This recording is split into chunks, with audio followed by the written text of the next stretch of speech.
The crypto community scores a win as Warren and the Wall Street Journal have to eat some crow. XRP price action, we've got some support and I'll share it with you. Along with Ripple's chief legal officer, along with some other crypto allies out there, are giving props to an SEC commissioner. You heard me right. No, it's not Gary. But Mama Crypto, they're giving props.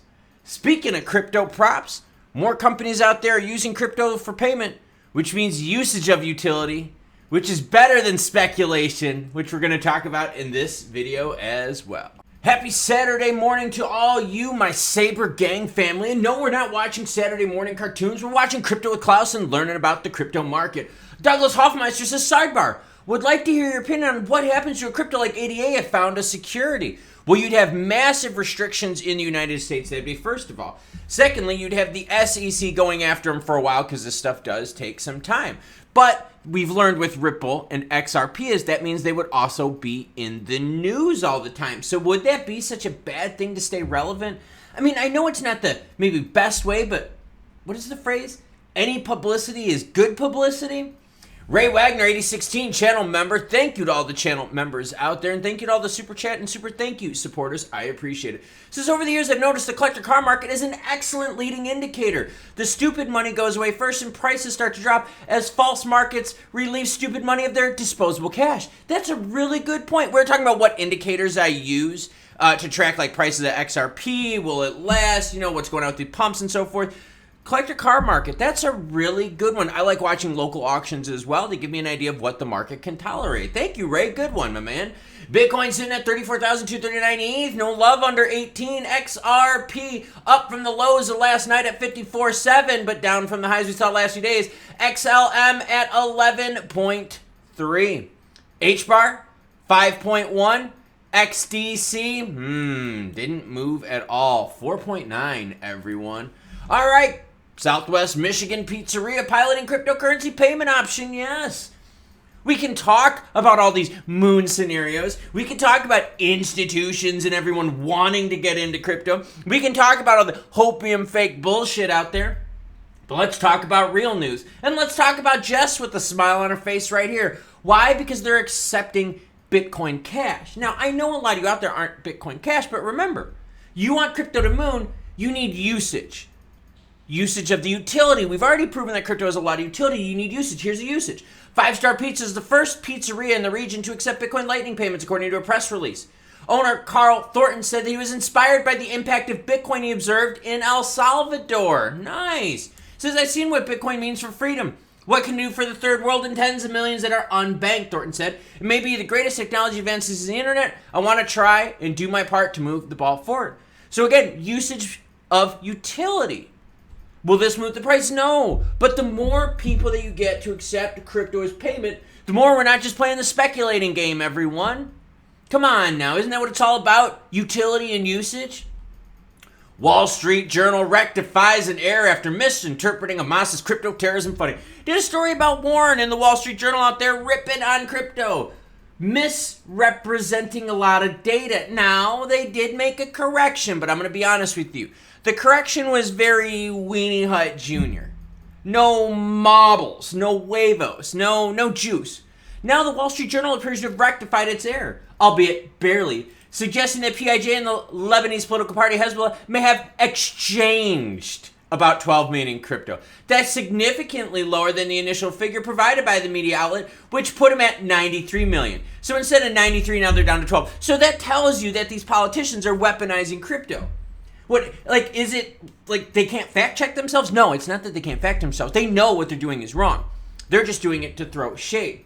Paul Grewal, chief legal officer of Coinbase, called out Wall Street Journal saying this is barely a correction. Meanwhile, some are demanding that U.S. Senator Elizabeth Warren retract the letter that cited the Wall Street Journal article that she sent to the White House. So there was fake news on the negative side regarding crypto, sent to the White House by a very well-known prominent senator out there. Wall Street Journal, massive media outlets like Yo Crypto, bad Hamas, funding, bad stuff, terrorismo, not Gran Turismo, terrorismo. And yet they use this fake news and they run it all the way up to the White House. Why? So that they can try to prompt Biden to sign an executive order to like ban crypto? Come on now. That's dirty pool. We got to call out people like Warren and all those other anti-crypto people. Not because they're anti-crypto, but because they're using bad data and they're lying to people. You're welcome to be anti-crypto, but be anti-crypto with facts, my good man. Rumors heat up following MAGA posts on X. Oh, shit. Buy the rumor, sell the news. Get ready for some more bullshit, everyone. One such puzzling proclamation has been issued by David Schwartz. Of course it's fucking come from him. This dude is like one of the biggest fundsters. Can you tell me what other company out there has a chief technical officer that throws more bullshit out there about their product, company, or product using their company than Schwartz? This is not fucking helping. And people out there are going to be like, oh, but Schwartz, he's going to flip this. Yeah, but he shouldn't be tweeting stupid shit which gives people false hope. We've already talked about the damage of hopium.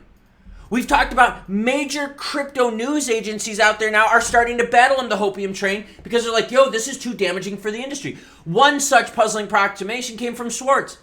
His cryptic message took the form of an image portraying a frog perched gracefully on a lily pad flanked by what? Fuck, I can't even read this. XRP enthusiasts gripped by this enigma expressed their hopes for a transformative suck my... This... God damn, this is stupid. This shit needs to stop. This story here about pizza place in Southwest Michigan taking a little Bitcoin Lightning Network is a real story. Real news of utility and its usage. People now dipping their toes in the real crypto world. This Schwartz bullshit? What is he, just like farming engagement? Like, what the fuck is this? Be real with people. Tell them what the real business doings are. Don't give them this cryptic bullshit. God, I fucking hate that. Ripple's CLO and XRP community support the SEC Commissioner Hester Peirce's LBRY statements. Now, Hester Peirce, Mama Crypto.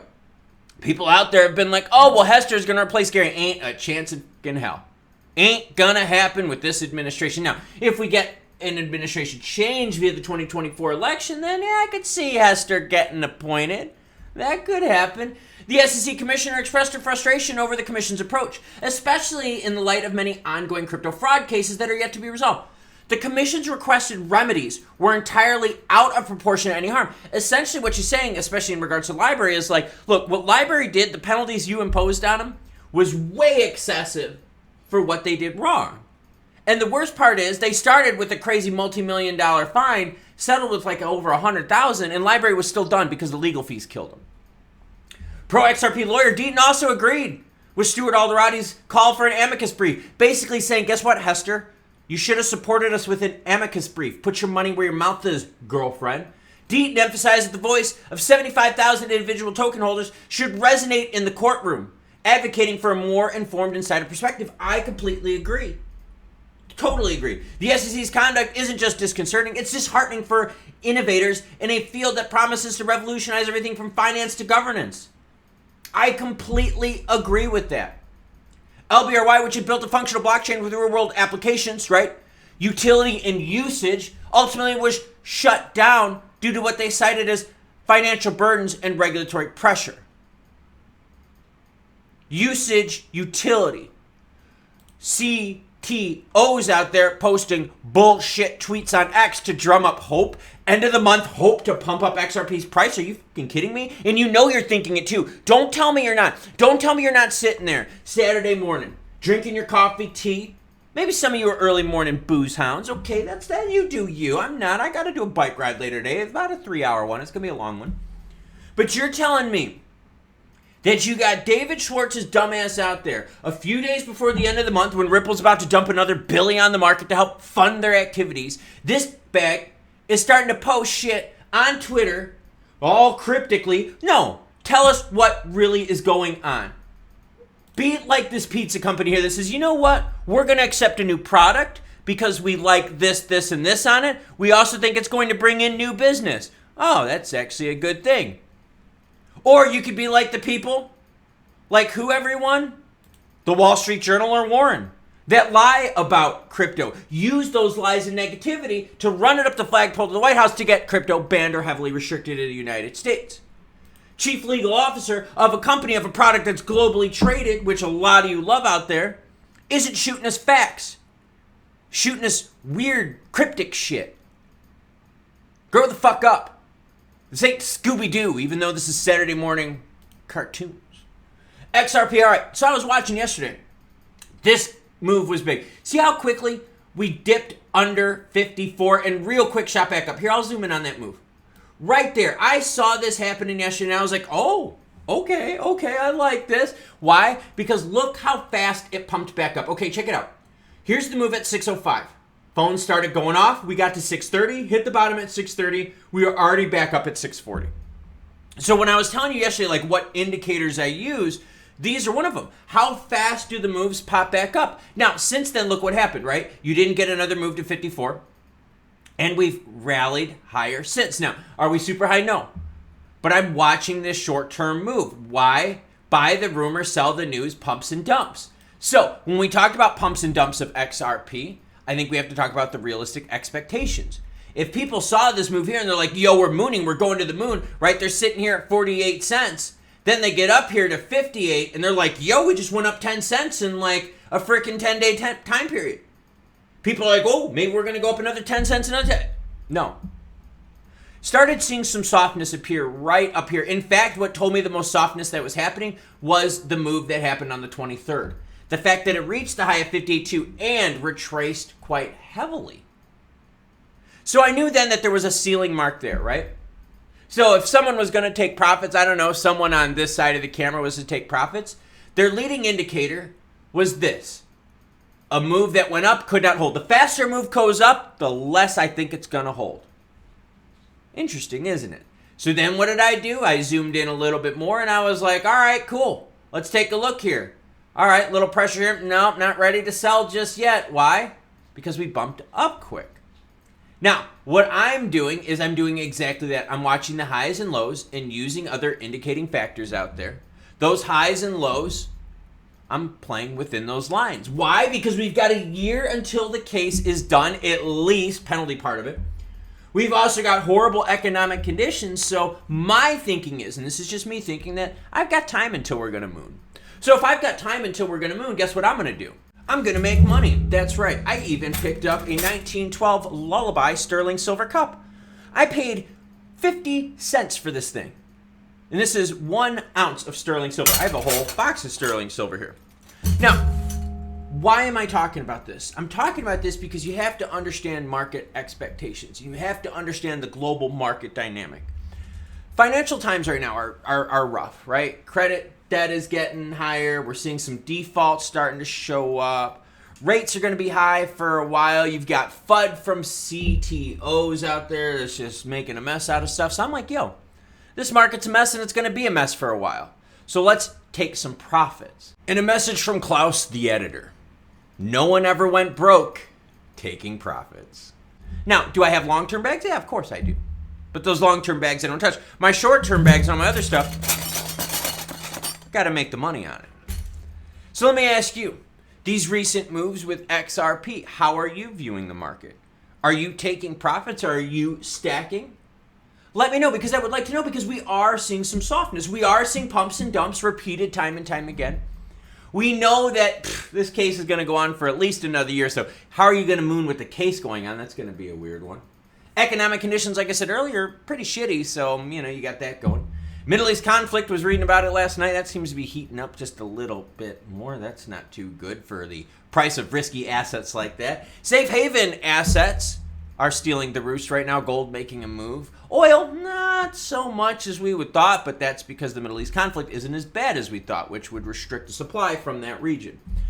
So it's all about taking charts, taking data, taking global macros, and taking the whole situation into account when you make your moves. Now, I have been playing the gold and silver market for quite some time, and this is just one box of my treasures. I got a couple boxes of treasures yesterday. Made a total killing at an auction. It was a local auction, totally destroyed it. Picked up a ring, gold ring, I already made 40% on it. Picked it up yesterday, flipped it in less than 2 hours. So there are opportunities out there to make money. But like the viewer said in the beginning, watch the exotic car market. No, I mean, seriously, watch it. Exotic car market is one of those first things for people that have stupid money, right? And they're just buying dumb stuff. Let's pay $50,000 over sticker for this He's-Ass Z06. But then when the money starts drying up, those expensive cars start going down. In fact, I'll give you a better indicator. Look at the used supercar market. Follow your big time cars. Follow your Lambos, your LPs, your McLarens, and look at the prices on them. In fact, I'll give you a hint because I don't want to give it to you directly. There is an exotic car auction website out there that actually has charts for prices of all the cars and models. You can go and you can watch those prices of cars, and you can actually then correlate that with other items that you're involved in investing with. There's a very good comment by the viewer out there that said, use exotic cars as an indicator. Well, what am I doing today? I've got a 3-hour bike ride today, long bike ride. I'm going to play a little bit more with my silver goodies. Got to have some fun. Stacking, maybe a little smelting, You cool cats, though? Well, shit, tell me what you're going to do this Saturday morning. And if you're watching cartoons, you got to let me know what cartoons. Woody Woodpecker back in the day, along with G.I. Joe. Cool cats. Have a great rest of your day.